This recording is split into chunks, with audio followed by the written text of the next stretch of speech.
I just got back from seeing Burning Ambition, and I want to share my thoughts on it as a #1 Iron Maiden fan. First, I want to talk about my theater experience. The theater I went to was absolutely huge. It's the biggest theater I've ever seen in my life. It was massive. But I was the only one in the theater watching this besides one other guy. Literally only 2 people was in the entire room of the screening for Burning Ambition. The room was huge. It was absolutely massive, and there was only 2 people, which I was surprised about. I mean, I guess it is the very last day of Burning Ambition being in theaters, so I guess everybody's already seen it already, but only 2 people? Come on, it's Iron Maiden. You need more people than that. But onto the actual movie, I thought it was absolutely great. It really was a love letter to the fans, specifically of Iron Maiden. It wasn't a big documentary all about Iron Maiden, talking all about Iron Maiden. It was literally just interviews with the fans and not them themselves. They weren't interviewed in the documentary at all, besides when they were showing interviews from the 80s and 90s. The interviews with the fans, they expressed very clearly how much Iron Maiden changed their lives and how much Iron Maiden means to them, and it made me feel really accepted and loved by the Iron Maiden fans and Iron Maiden themselves. It really expressed how much a family we are in the Iron Maiden fan base. More than just a band that makes rock music.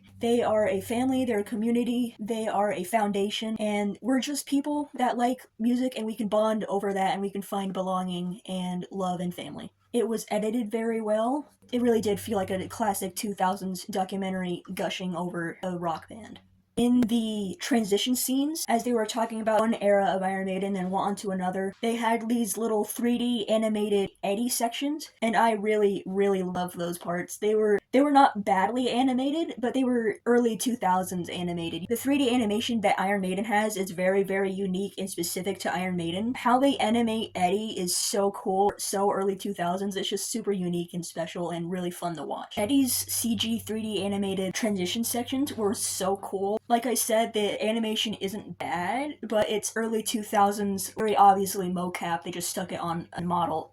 But Eddie is so cool and so badass in those shots. And my favorite one is, one of the last sections is Fear of the Dark. Eddie is putting his hand through the Benjamin Briggs grave. His tree is growing through the city of Brave New World, and then lightning flashes, and then Eddie's face comes through the clouds. That was the coolest part. I love seeing the fans that were interviewed show how much Iron Maiden means to them and how special they are to them, and what they mean as a band, not just for the fans, but for the metal and rock community as a whole. They went into the story a little bit with Eddie, into the story a little bit with Bruce and what he was doing before Iron Maiden, before he joined. They went into a lot of the story with Paul Di'Anno and his beginnings with the band. Showed a bunch of old pictures from the early 80s, late 70s. They showed some interviews with them, which I thought was really cool to see them actually give their current thoughts during that time, during that era. And they did have some special guest appearances for interviews, for fan interviews, like Gene Simmons from Kiss, which I was not expecting, an Anthrax member, a Cure member, and I wasn't expecting those either. But it's really nice to see that these really big,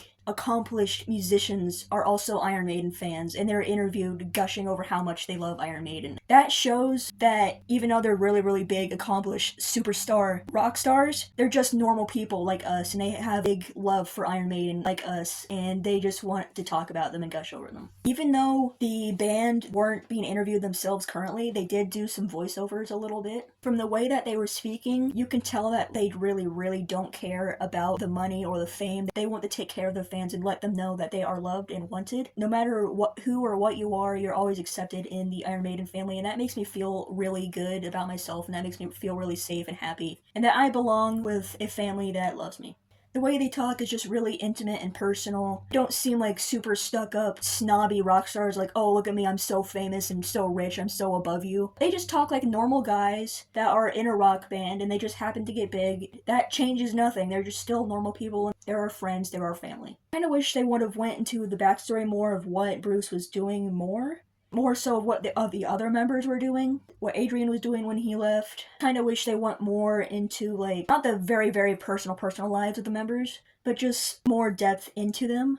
But I am glad that they went into depth with Blaze Bayley when he replaced Bruce. I really like seeing Blaze Bayley get interviewed at that time and seeing clips of him performing those shows. He did do a voiceover interview for the movie as well. I would have liked to see them sharing little stories of things that happened during the tour, fun little stories or things that happened. One story that would have been fun to share, I think it was Martin Birch. He was fueling up his four-wheeler and the change came up to $6.66. That would have been fun to share. Or when they were driving by a bus full of nuns, that would have been really, really fun. Like how I wish they would have went more into depth, a little bit at least, into the history of the very beginning of Iron Maiden, like what Steve was doing at the time. And it's like, you know what, I want to start a new band, let's start Iron Maiden. And what they were doing in the late 70s, how many times they switched out singers. They didn't mention Dennis Wilcock at all. I feel like would have been a good addition to the documentary because he had this really big skit, this bit that he did on stage where he took a katana and he went like this across his mouth and he spat blood on the crowd. That didn't go very well at the first few shows, and then he didn't last long as a singer at all. So that would have been a really fun addition to make to the documentary explaining Iron Maiden's beginnings.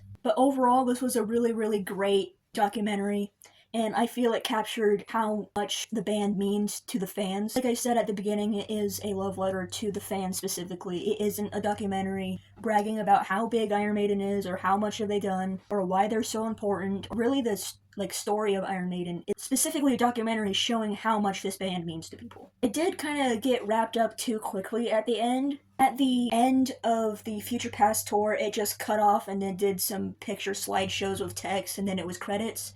I wish we could have got like a voiceover from Steve or Bruce or anybody saying like, see you next tour, or see you next year, see you at the next show, maybe hinting at something to come, instead of just showing pictures in a slideshow and then text and then quick credits. What would have been great is getting a voiceover interview from their new touring drummer, seeing what he thinks touring with Iron Maiden now, how he feels about it, and what he feels like is going to come in the future. This documentary made me really, really happy. Iron Maiden's my number one band of all time. I love Iron Maiden so much. They were the ones that got me into music in the first place. I wouldn't have found Ghost or any other band if I hadn't found Iron Maiden first. They were my gateway drug to music. I really, really love them, and this documentary made me feel like I had people who liked me and who loved me and who accepted me, and I have a place to belong, and I can be myself, and nobody will judge, and I can be whatever I want, and nobody will care because I have a family that will love me either way. And it was nice seeing a big card at the end in remembrance of the members of Iron Maiden who have passed, like Paul Di'Anno and Clive Burr.